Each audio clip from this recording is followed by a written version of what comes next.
Okay, everybody. I'm back, more or less.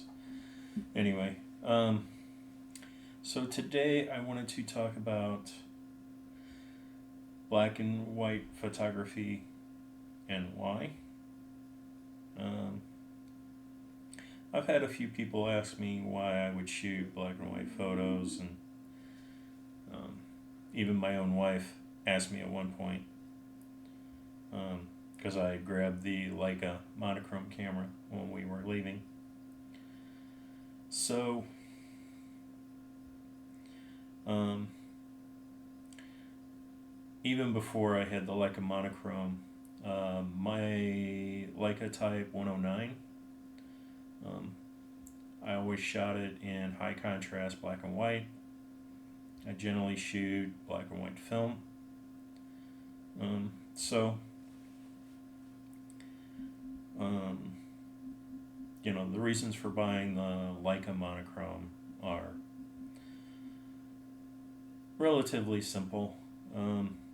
Essentially, I get higher dynamic range, better than if I bought the same camera, which they make the Leica M240.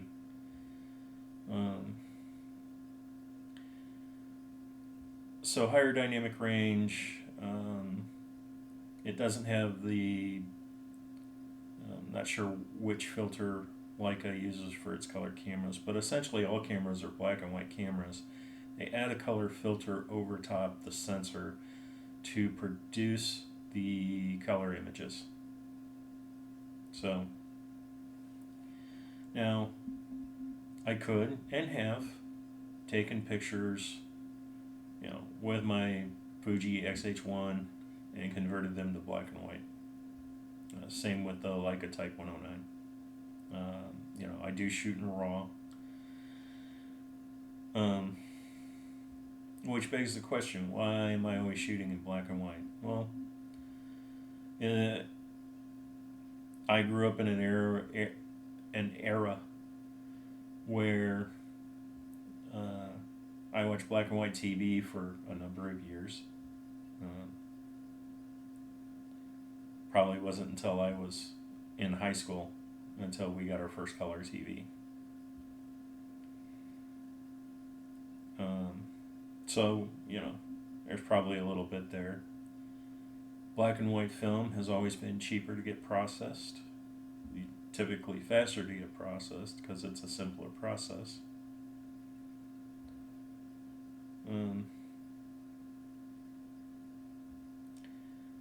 Probably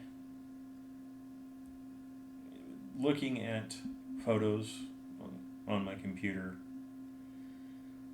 black and white photos tend to, well, for one thing, it does remove a layer of distraction from the pictures.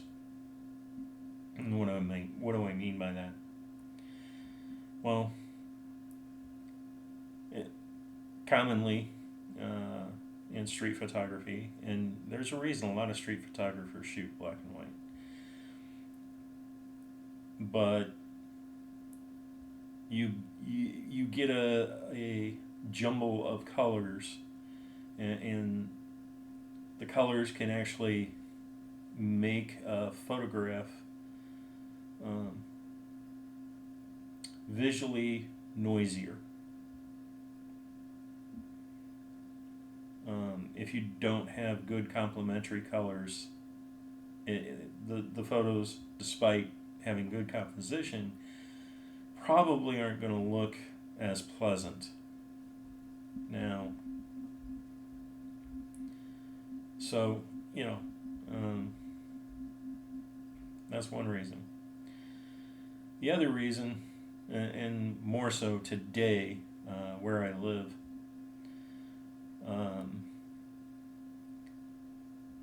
landscape, terrain pictures. The terrain here, with the exception of beach areas, is more complex, more cluttered.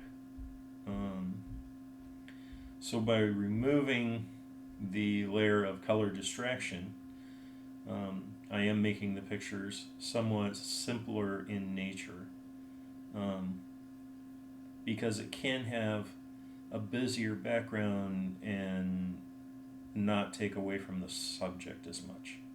So, anyway, um, the other thing is um, color photography does its best uh, in the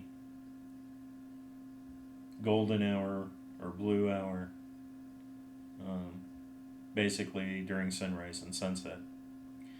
Most of the time when I am shooting pictures, I'm shooting middle of the day or a couple hours before sunset, because that's the time I have available as I work a full-time job.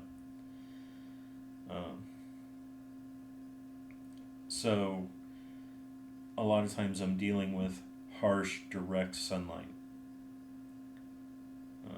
which produces high contrast, and it's not quite as pleasing in color format. And last but not least, and probably the most important reason, I sell more images to Getty Images in black and white format than I do in color.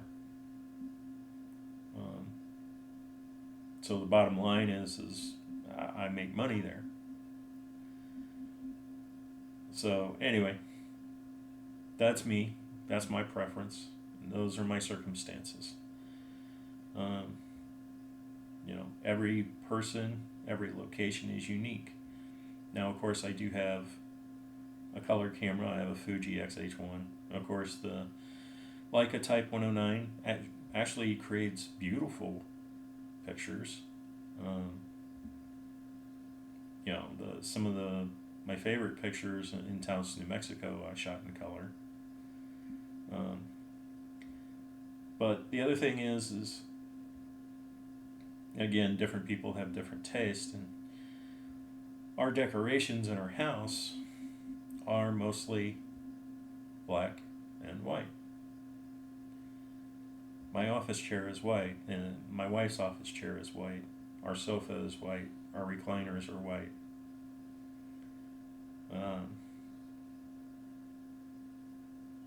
Sofa table is more or less black. It has a dark wood top. TV table's black. Our dining room table is black. Our dining room chairs are a medium gray with black legs. Our cabinets are white. Most of the artwork on our walls is at the very least monochromatic, and we do have a lot of black and white. So, in general, for decorating purposes, we use a lot of black and white.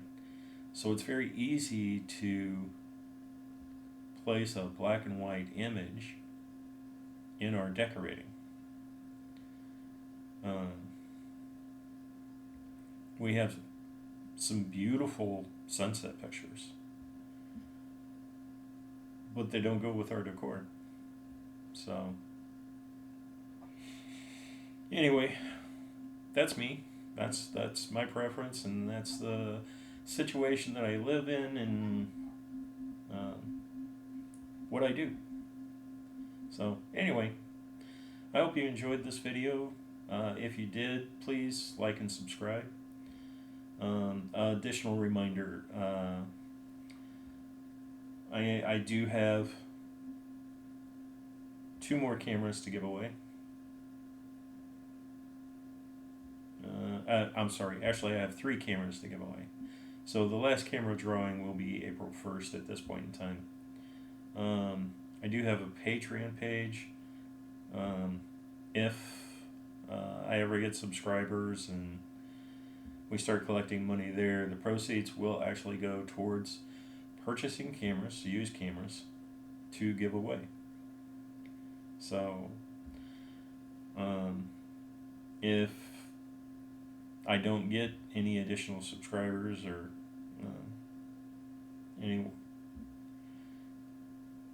any revenue streams for that, then April 1st will be the last camera giveaway. So anyway, just putting that out there. I do have a Patreon page, patreon.com/TonySism.photography. So would appreciate it. Sure a lot of people out there would also appreciate it. But anyway, that's all for now. Thanks. Have a great week.